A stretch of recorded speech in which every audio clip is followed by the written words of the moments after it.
नमस्कार, स्वागत है आपका आवाज़े ख़वातीन में। मैं हूं रत्ना शुक्ला आनंद। आज विश्व मिर्गी दिवस के मौके पर हम चर्चा करेंगे इस ऐसी न्यूरोलॉजिकल बीमारी के बारे में जो एक सामान्य बीमारी है, लेकिन इससे जुड़ी गलत धारणाओं की वजह से इसके जो मरीज हैं वो सामाजिक तौर पर बहिष्कृत हो जाते हैं। इस पर चर्चा करने के लिए हमारे साथ मौजूद हैं all India institute of medical sciences से डिपार्टमेंट ऑफ न्यूरो साइंसेज की प्रोफेसर डॉक्टर मंजरी त्रिपाठी, और हमारे साथ मौजूद हैं डॉक्टर सतीश जैन जो ऑल इंडिया इंस्टीट्यूट के ही डिपार्टमेंट ऑफ न्यूरोलॉजी के पूर्व प्रोफेसर हैं। आप दोनों का स्वागत है आवाज़ ख़वातीन में। नमस्कार। नमस्कार जी। डॉक्टर सतीश जैन, सबसे पहले हम आपसे जानना चाहेंगे कि ये जो बीमारी है, कहा जाता है कि दुनिया भर में जितने मिर्गी के मरीज हैं उसमें से 16% जो हैं वो भारत में हैं। आखिर इतने बड़े प्रतिशत की वजह क्या है? देखिए, ये बेसिकली एक रिफ्लेक्शन है पॉपुलेशन का, क्योंकि आम जनता में खासतौर से डेवलपिंग कंट्रीज में 1% लोगों में मिर्गी पाई जाती है। तो ये एक रिफ्लेक्शन है हमारी पॉपुलेशन का। कहते हैं ना कि every 6 person in the world is Indian, तो इसलिए वो एपिलेप्सी का भी ऐसे ही है कि 16% या जितना भी आप कह लें वो भारत में है, क्योंकि पॉपुलेशन यहाँ पे है। और कुछ डेवलपिंग कंट्रीज में कुछ कारण भी ऐसे होते हैं जो मिर्गी के कारण होते हैं, जिनसे ब्रेन डैमेज होता है, वो ज्यादा प्रेवलेंट रहते हैं डेवलपिंग कंट्रीज में। तो इसलिए उसकी वजह से भी थोड़ा सा किसी भी डेवलपिंग कंट्री में थोड़े ज्यादा केसेस होते हैं as compared to developed countries. जी, तो भारत में इस बीमारी के होने की वजह क्या है? मुख्य वजह क्या होती है इस बीमारी के? वो जो हर जगह पे है वो यहाँ पे भी है।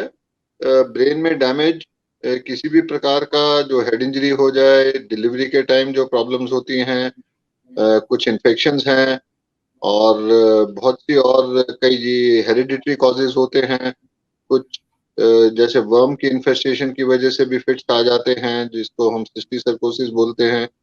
इस तरह से और बहुत से कारण हैं जिसकी वजह से कुछ ऐसी रेयर चीजें होती हैं जो सर्जरी से ट्रीट होती हैं, जिनकी वजह से एपिलेप्सी जो होती है वो कंट्रोल में भी नहीं आती दवाई से, तो उसका सर्जरी के लिए इन्वेस्टिगेशंस करना पड़ता है और बाद में फिर उसका ट्रीटमेंट भी उसी प्रकार से होता है।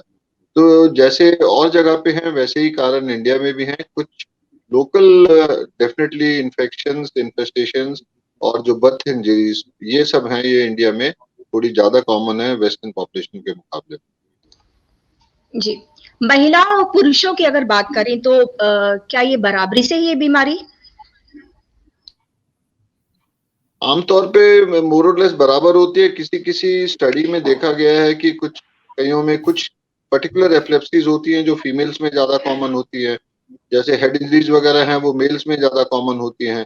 बट ओवरऑल कोई ऐसा खास वो नहीं है, पर किसी किसी कंट्री में देखा गया है कि एक तरफ थोड़ा सा पलड़ा भारी रहता है। बट ओवरऑल ये सबको हो सकती है, किसी भी समय हो सकती है, किसी भी उम्र में हो सकती है। जी, डॉक्टर मंजरी, आपसे जानना चाहेंगे कि जब आप रोजाना ऐसे केसेस देखती हैं तो किन की संख्या ज्यादा होती है, महिलाओं और पुरुषों की? और क्या आपको लगता है कि जो एक सोशल स्टिग्मा है उसका शिकार ज्यादा ये बहुत ही अच्छा सवाल है, क्योंकि ये जो बीमारी है ये कोई भी उम्र देख के नहीं आती है, ना ये देख के आती है कि आप स्त्री हैं या आप पुरुष हैं। तो ये बीमारी कभी भी किसी को भी हो सकती है। बदकिस्मती से ये बात लोग नहीं समझ पाते हैं। वो सोचते हैं कि अगर एक लड़की को है और उस लड़की की शादी लायक उम्र हो गई है, तो अक्सर हमारी कम्युनिटी सोचती है कि अगर दौरा पड़ गया शादी के बाद, तो ये लड़की ना माँ बन पाएगी, ना ये घर देख पाएगी, ना ये मतलब अच्छी माँ या पत्नी बनेगी। और अक्सर इस चीज को लेके बहुत घरों में मिसअंडरस्टैंडिंग है और अक्सर लड़की वापस भेज दी जाती है। तो ये एक बहुत गलत फहमी है। देखिए, क्योंकि जो मिर्गी शादी के बाद किसी भी लड़की को हुई, या चाहे शादी के पहले उस लड़की को हो, वही चीज वृद्धावस्था में उनके पति को हो सकती है या फिर और किसी को घर में हो सकती है। जैसे अन्य बीमारियां हैं, कई बार शादी के बाद डायबिटीज बाहर होती है, कई बार शादी के बाद कैंसर बाहर होता है, हार्ट की अन्य अन्य परेशानियां बाहर होती हैं। वैसे ही ये भी बीमारी है, और जस्ट कि ये अभी दिखाई दे रही है, उसकी वजह से लड़की को वापस भेज दिया जाए या उससे घृणा की जाए, ये सही नहीं है।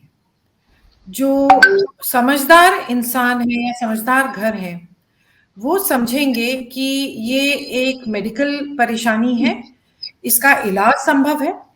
कोई भी ऐसी बीमारी नहीं है जैसे मिर्गी की जिसमें 70 से 80% सिर्फ दवाइयों से ठीक हो। जी, इसके लक्षण क्या है और कैसे पहचाना जाए ताकि जल्द से जल्द इसका इलाज हो सके? जी, बिल्कुल, इसका इलाज हो सकता है, और आज हमारे देश में अच्छे से अच्छी दवाइयां हैं जो स्त्रियों में सेफ पाई गई हैं प्रेगनेंसी के टाइम। मतलब आप सोचिए, नॉर्मल प्रेगनेंसी भी जो होती है, जो माँ होती है, उसमें नॉर्मल पॉपुलेशन में जिसको मिर्गी नहीं है मान के, तो 2% लोगों में नवजात शिशु को परेशानी आती है, डेवलपमेंटल परेशानी। जी, और बच्चे को प्रोटेक्ट करने वाली दवाई जो एक फोलिक एसिड है उस पे भी है, उसमें भी जो सही दवाई है उस पे 2 या 3% बच्चे को परेशानियां आती है, 97% प्रेगनेंसी सेफ है। बकायदा वो सही इलाज सही टाइम पे कराएं, तो ये बहुत इंपॉर्टेंट है। और जहां आपने स्टिग्मा की बात की, ये स्टिग्मा जो है ये एक बहुत छुपी चीज है। 2 प्रकार की स्टिग्मा है।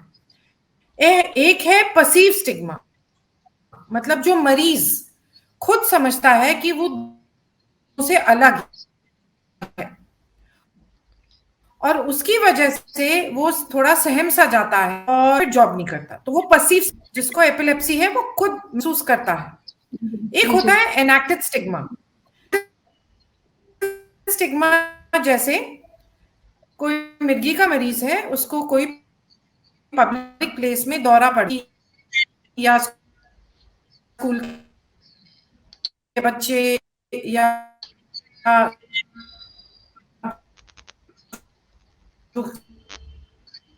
साथ में काम करते हैं कर्मचारी, वो सब है। अब उस दौरे में जो है हाथ पैर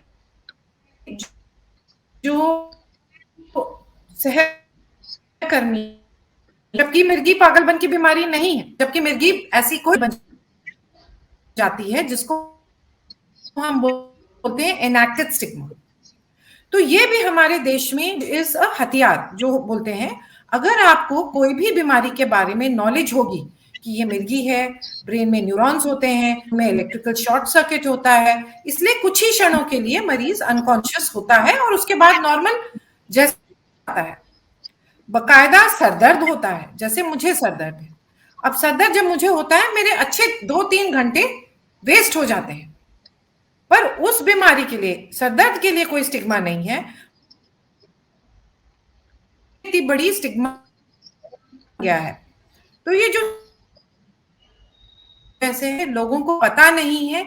अभी भी वो बाबा आदम के जमाने या बोलते हैं कि पुराने जमाने ख्यालों में रहे हैं। पूरी दुनिया बदल गई है, मॉडर्नाइजेशन हो गया है, टेक्नोलॉजी आ गई है, पर ये जो एक विचार है कि ये मिर्गी के मरीज अलग हैं, इनमें कोई भूत प्रेत है या कोई विचार अभी भी है, उसकी वजह से मरीज को बहुत सारी स्टिग्मा फेस करनी पड़ती है। डॉक्टर मंजरी, आपसे जानना चाहेंगे कि इलाज जो है वो अब उसमें हम कितना आगे पहुंच गए हैं? अगर हम मिर्गी के इलाज की बात करें, पहले से लेकर अब तक क्या उसमें बदलाव आए हैं? देखिए, जहां तक हम मिर्गी का इलाज हम समझे, मिर्गी जो है उसकी पुरानी सी पुरानी दवाइयां हैं हमारे पास, हमारे देश में। नई से सबसे आधुनिक दवाई जो आप बोल सकते हैं मार्केट में कुछ ही दिनों में पहले आई हैं विदेशों में, वो भी हमारे देश में शामिल है। बहुत ही कम दवाइयां हैं, गिनी चुनी उंगलियों पे गिन सकते हैं 3 या 4 जो अभी भी हमारे देश में नहीं है। तो दवाइयों के तौर पे हमारे देश में पुरानी से पुरानी और नई से नई दवाइयां 2-3 को छोड़ के हैं। तो ये एक अच्छी बात है। उसके अलावा जो हमारे देश में जब 2 दवाई काम नहीं कर पाती, 2 दवाई चल गई, ठीक से चल गई, अच्छे डोज में चल गई, फिर भी दौरे पड़ रहे हैं, तो उसमें फिर हम आगे सर्जरी करते हैं, एपिलेप्सी सर्जरी, जिससे मिर्गी ठीक हो। उसके भी प्रोसीजर्स हमारे एम्स में और बहुत सारे सरकारी केंद्रों में अवेलेबल हैं और बहुत ही नॉमिनल कॉस्ट पे। आप विश्वास नहीं करेंगे, जो कॉस्ट विदेशों में है उससे मतलब बहुत ही कम कॉस्ट में एपिलेप्सी सर्जरी उपलब्ध है, उसकी जांच उपलब्ध है।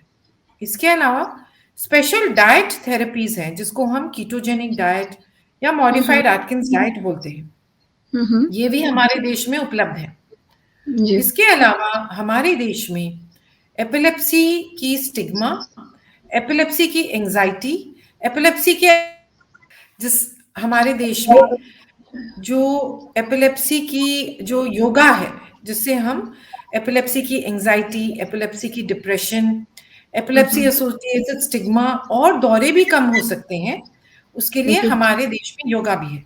पर ये जो योगा और जो डाइट है, ये दवाइयों के साथ लेनी है। सिर्फ योगा करने से, सिर्फ डाइट करने से मिर्गी नहीं जाएगी, मिर्गी की दवाइयां लेना बहुत जरूरी है। तो हमारे देश में पूरी चीजें अवेलेबल हैं जो मिर्गी के इलाज के लिए जरूरी है।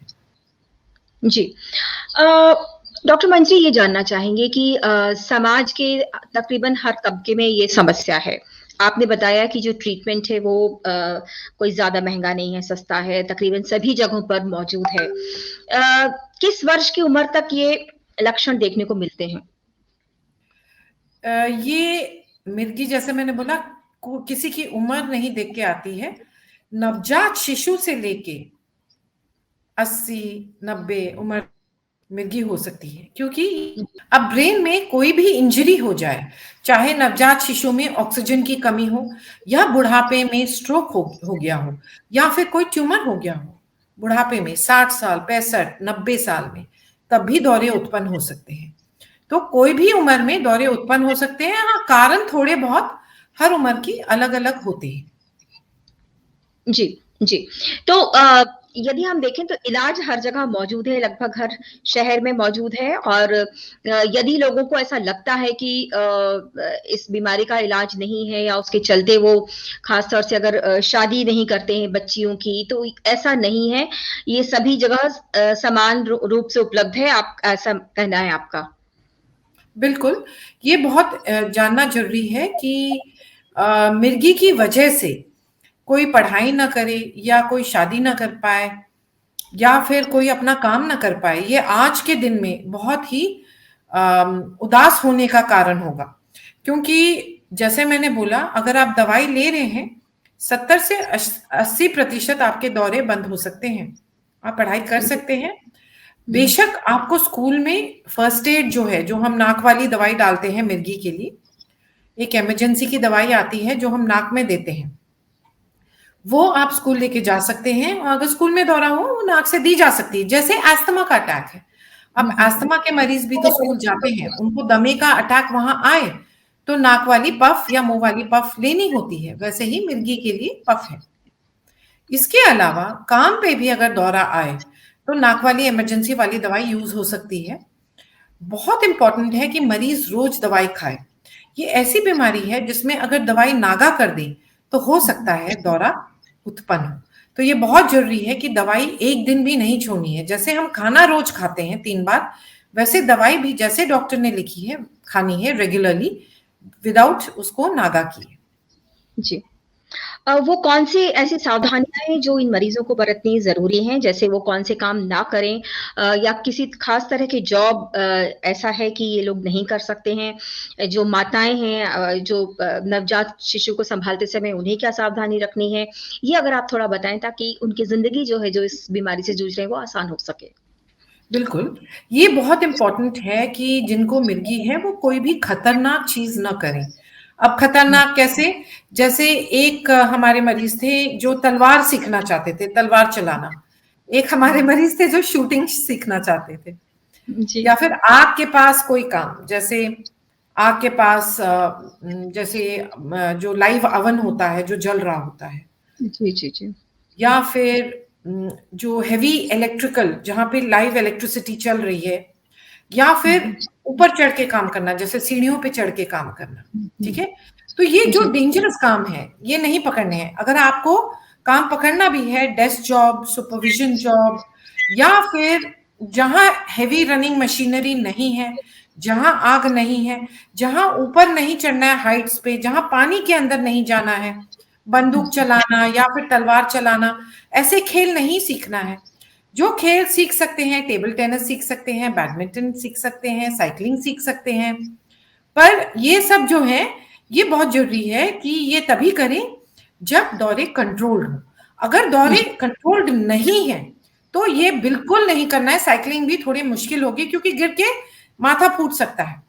तो कोई भी जी डेंजरस एक्टिविटी, पानी में जाने वाली, आग के पास जाने वाली, हेवी मशीनरी की, या फिर ये कोई भी डेंजरस स्पोर्ट नहीं करना है। आपको जितना हो पृथ्वी के पास ही रहना है, इधर उधर की चीजें नहीं करनी है। इसके जी अलावा हम एडवाइस करते हैं कि हेवी व्हीकल्स और पब्लिक ट्रांसपोर्ट व्हीकल तो बिल्कुल ही नहीं चलाना है। फ्लाइट्स, एयरपोर्ट पे जो एरोप्लेन होते हैं उनके पायलट्स, अगर मिर्गी है तो पायलट नहीं होना चाहिए उनको, क्योंकि वो बहुत सारे लोगों को लेके साथ चल रहे हैं। हमारे देश में ड्राइविंग अलाउड नहीं है, लीगल नहीं है मिर्गी के मरीजों को। तो जी ड्राइविंग जरूरी नहीं है और ड्राइविंग नहीं करना चाहिए। आपके पास बहुत सारे साधन हैं, ऑटो है, बस है, मेट्रो है, इनका उपयोग करना चाहिए। और अकेले या किसी के साथ भी ना मोटरसाइकिल ना गाड़ी चलानी चाहिए। जी तो ये सारे प्रिकॉशन हमारे मरीजों को लेने हैं। जो माँ है जिसका नवजात शिशु है, ये बहुत जरूरी है कि वो उसको जब फीडिंग दे रही है या फीड दे रही है, बैठ के दे। खड़े होके बच्चे के साथ ज्यादा नहीं टहलना है। खड़े होके बच्चे को इधर उधर करना दूसरे लोगों का काम है, स्पेशली अगर दौरे कंट्रोल नहीं है। अगर दौरे पूरे कंट्रोल्ड हैं, दौरा 1 साल आया, 1.5 साल नहीं आया, 1.5 साल के बाद पूरे दौरे बंद हैं, 2 साल हो गए दौरे बंद हैं, तो हो सकता है दवाई भी डॉक्टर कम कर रहे हो। तो दवाई जब कम हो रही है तब भी ये जो है खतरनाक चीजें नहीं करनी है, क्योंकि जब दवाई कम हो रही है तो 25% को दौरा वापस आ सकता है। तो इसीलिए खतरनाक चीजें दवाई कम होते टाइम भी नहीं करनी है। तो जो माँ है वो बच्चे को बेशक ब्रेस्ट फीडिंग दे सकती है, और बैठ के ही सारा बच्चे को संभालना है, बैठ के। अगर बच्चे को उठा के इधर उधर चलना चाहती है तो अगर दौरे पूरे कंट्रोल्ड हैं तो बेशक कर सकती है। पर अगर झटके पड़ रहे हैं या दौरे पड़ रहे हैं तो कोई भी घर में, चाहे सास हो, चाहे माँ हो, चाहे कोई अटेंडेंट हो, उसकी सहायता लेनी चाहिए। जी जी डॉक्टर मंजरी, आपने बहुत ही महत्वपूर्ण जानकारी दी। मैं एक जानकारी और आपसे लेना चाहूंगी कि जो मिर्गी के मरीज हैं उनकी जो अगर हम देखें तो औसत जीवन जो है वो कितना होता है? क्या वो एक सामान्य लोगों की तरह ही उनका जीवन लंबा जी सकते हैं वो, या उनके लिए किसी तरह का खतरा रहता है? कैसे वो सचेत रहें और किस तरह से दवाएं खाएं ताकि वो सामान्य, ये थोड़ा सा अगर आप हमें बता सकें। हाँ, ये बहुत इम्पोर्टेंट है कि मिर्गी का मरीज अपने आप से और हार ना माने। उनको अपने मन में एक एटीट्यूड रखना है, एक एटीट्यूड चेंज लाना है कि हमको मिर्गी है तो क्या, हमको मिर्गी है तो क्या, हम जी पढ़ेंगे, हम लिखेंगे, हम काम करेंगे और हम अपने पैरों पे खड़े होंगे। ये चीज लड़कियों के लिए बहुत इम्पोर्टेंट है। लड़कियों को पढ़ाना, लिखाना और उनको पैरों पे खड़ा कराना ये माँ बाप का फर्ज बनता है अगर लड़की को मिर्गी है। ये नहीं कि लड़की को मिर्गी है चलो इसकी शादी कर दो, मिर्गी ठीक हो जाएगी, ये भी एक बहुत गलत धारणा है। तो पहले लड़की को पढ़ाए लिखाएं ताकि वो अपने पैरों पे अपना जीवन संभाल सके। जी और मिर्गी के मरीज को ये बहुत जरूरी है कि एक एटीट्यूड बनाना है कि जो भी हो जाए हम हारेंगे नहीं। हमारे मरीज हैं जो मैराथन रनर्स हैं, हमारे मरीज हैं जो बहुत आगे हर फील्ड में निकल गए हैं। जी। पर कई मरीज हैं जो बीमारी से दुखी हो जाते हैं या उससे हार मान लेते हैं या फिर सोसाइटी के रवैये से हार मान लेते हैं, तो इनके लिए थोड़ा मुश्किल हो जाता है। तो ये बहुत जरूरी है जो मेंटल फ्रेमवर्क है मरीज का और एटीट्यूड है, वो बहुत ही एक करेजियस और ब्रेव एटीट्यूड होना चाहिए। और चाहे जो भी कहे कि तुम ये नहीं कर पाओगे, तुम वो नहीं कर पाओगे, उनको आगे बढ़ना बहुत जरूरी है। डॉक्टर मंजरी, इससे जुड़ा ही एक सवाल मुझे एक और अब समझ आ रहा है कि आपने बड़ी अच्छी बात कही कि हमको मिर्गी है तो क्या एक एटीट्यूड होना चाहिए कि हम ठीक है, हम एक सामान्य जीवन जी सकते हैं। तो ये जो एटीट्यूड है लोगों के भीतर जगाना, ये जागरूकता जो है वो कितनी जरूरी है, हम इसमें कितने कामयाब हो रहे हैं। अगर हम सरकार की भी बात करें तो कितने ऐसे प्रोग्राम्स चल रहे हैं जो मिर्गी के मरीजों को इस तरह की जागरूकता लाएं, क्योंकि जैसे आप हैं तो आपके जैसे डॉक्टर्स जो हैं तो निश्चित तौर पर आपके जो मरीज हैं तो वो आपसे इतनी हिम्मत लेके जरूर जाते होंगे, लेकिन ये हिम्मत दूर दराज के लोगों तक भी पहुंचाना बहुत जरूरी है। बिल्कुल, ये बहुत इम्पोर्टेंट सवाल है कि जैसे ये नेशनल एपिलेप्सी डे है हमारा, उससे हम क्या करते हैं, हम क्यों सेलिब्रेट करते हैं, ताकि हम एक पब्लिक लेवल पे अवेयरनेस जनरेट कर पाए। आप भी आपकी जो मीडिया चैनल है उसके थ्रू आप फेसबुक पे डालेंगे, आप यूट्यूब पे डालेंगे, इससे अवेयरनेस जागरूक होगी। अवेयरनेस जागरूक करना बहुत जरूरी है क्योंकि अभी हमारे देश में ये अवेयरनेस नहीं आई है। मैं बहुत ही कॉन्फिडेंस से बोल सकती हूँ कि गाँव में और छोटे शहरों में और बड़ी शहरों में भी, दिल्ली में भी बहुत सारी गलत धारणाएं इस बीमारी को लेके हैं। और अगर हम अवेयरनेस जनरेट करेंगे तो आप सोचिए हमारे देश में जितने लोगों को मिर्गी है, कितने लोगों को मिर्गी है, जैसे आपने शुरू में बताया, अगर ये सारे लोग पढ़ने लगे और काम करने लगे तो हमारा देश बहुत मजबूत होगा और जो हमारी देश की प्रोडक्टिविटी है वो बढ़ जाएगी। तो हमको एक इंक्लूसिव सोसाइटी बनाना है और वो इंक्लूसिव सोसाइटी बनाने के लिए मिर्गी के मरीजों को भी हमको शामिल करना पड़ेगा ये अवेयरनेस ड्राइव्स के तहत।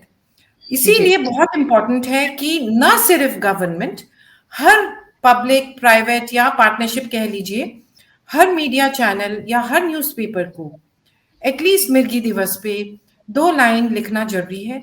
मिर्गी का इलाज संभव है, मिर्गी के साथ सामान्य जीवन संभव है। अगर ये 2 लाइन, ज्यादा स्पेस नहीं घेरती हैं, ये मीडिया में पहुंचे और हर न्यूज़पेपर में पहुंचे तो ये बहुत ही अच्छा मैसेज होगा। इसके अलावा लड़कियों के लिए बहुत इंपॉर्टेंट है कि लड़कियां अपनी पढ़ाई पूरी करें और अपने पैरों पे खड़ी हों। बस ये 3 चीजें हैं जो बोलनी है। और भी चीजें कह सकते हैं कि दवाई मिस नहीं करिए, सही डॉक्टर से इलाज कराइए। और ये सिर्फ गवर्नमेंट की जिम्मेवारी नहीं है, ये पब्लिक सेक्टर की भी जिम्मेवारी है, ये एम्प्लॉयर्स की जिम्मेवारी है जो एम्प्लॉय कर रहे हैं ऐसे मरीजों को। ये प्रिंसिपल, स्कूल के प्रिंसिपल्स और स्कूल्स के टीचर्स की जिम्मेवारी है, ये डॉक्टरों की जिम्मेवारी है, ये नर्सेस की जिम्मेवारी है, और ये आशा वर्कर्स जो गांव-गांव जाते हैं, जो हेल्थ वर्कर्स हैं, उनकी भी जिम्मेवारी है। ये किसी एक का काम नहीं है, ये सबका काम है कि जैसे डायबिटीज का इलाज संभव है वैसे मिर्गी का इलाज संभव है। जैसे डायबिटीज और जैसे अस्थमा के मरीज से और जैसे हार्ट पेशेंट से आप घृणा नहीं करते हैं, आप उनको अलग नजर से नहीं देखते हैं, वैसे मिर्गी के मरीज भी बहुत ही अच्छे काम कर सकते हैं और उनको गलत नजर से ना देखा जाए, ना उनसे घृणा की जाए, ना उनसे दूरी की जाए। बहुत ही अच्छा मैसेज दिया है डॉक्टर मंजरी आपने, और हम भी पूरी कोशिश करेंगे कि हमारे जरिए भी ये जो आपका संदेश है वो लोगों तक पहुंचे और लोग जो है वो जरूर इसको लेकर जागरूक हों, और हमें एक इंक्लूसिव सोसाइटी बनानी है डॉक्टर मंजरी ने जैसा बताया, और ये बेहद जरूरी है कि हम सबको साथ लेकर चलें। सभी बीमारियों के मरीजों को जिस तरह लेकर चलते हैं उसी तरह से हम मिर्गी के मरीजों को भी लेकर चलें। बातचीत के लिए आपका बहुत बहुत शुक्रिया डॉक्टर मंजरी। आपसे आगे भी चर्चा होती रहेगी आवाज़े ख़वातीन पर। नमस्कार। बहुत बहुत शुक्रिया रत्ना, आप ऐसे ही आगे अवेयरनेस जनरेट करिए। नमस्ते। नमस्ते।